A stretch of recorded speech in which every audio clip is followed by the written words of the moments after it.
Okay, we're going to do a workbench coordination using the same set of data that we did with the IAS coordination before.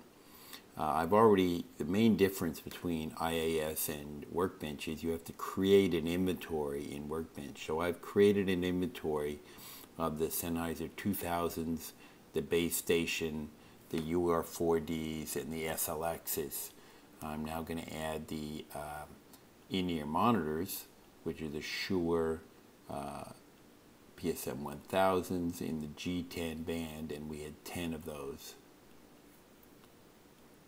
So now we have the inventory, and if we were connected to the network, these Shure ones would all show their respective receivers or transmitters based on whatever their device codes are.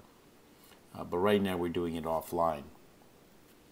So I'm going to go to frequency coordination, and I'm going to find I've already gone and found the TV channels, and you do that by going to TV channels, putting in the zip code here, and doing a search and having it. But interesting enough, it finds the TV stations different than IAS did. IAS had channel 17, 20, 22, 26. I'm going to add these in just so we're doing apples and apples. 29, 28, 29, 38, 38, 37 is automatically excluded. IAS didn't have 36.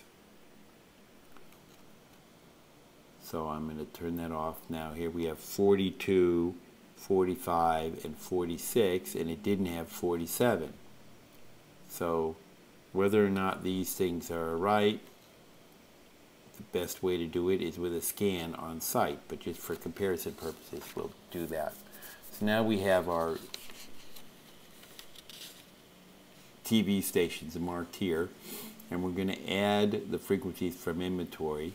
I'm going to put them all in, and I'm going to do it a little bit differently here. Each one of these sections has the ability to be robust, standard, or more frequencies. And if you look at the equipment profiles here, each of them has this kind of data, each piece of equipment.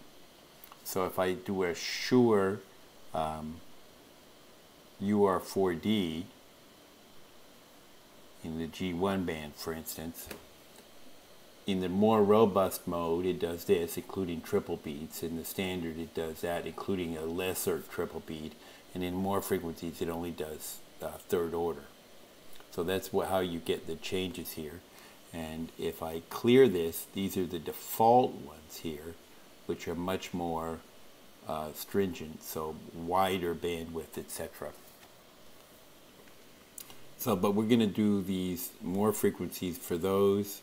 We're going to get more frequencies for, or we're going to do robust for the BTR bases because we want them to be the best. BTR 800, we're going to do more frequencies. The Sennheiser 2000s, we're going to do more frequencies.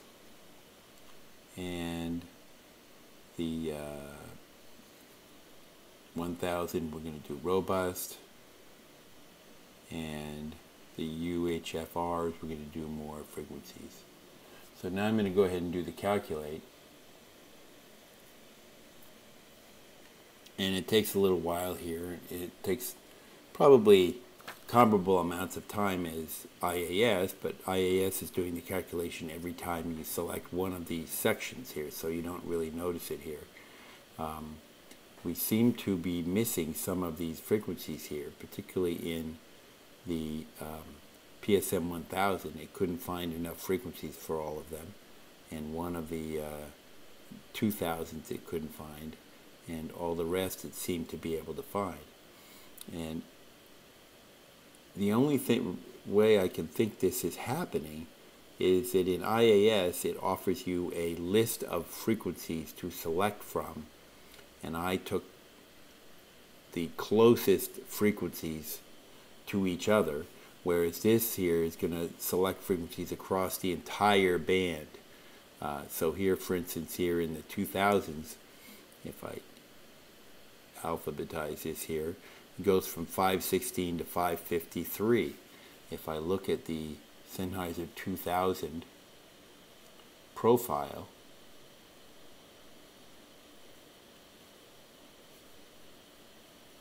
.516 to 558 is the band it can fit in. And the filtering in intermods, strangely enough, has the wireless mics really, really far apart, even at more frequency, 400 kilohertz.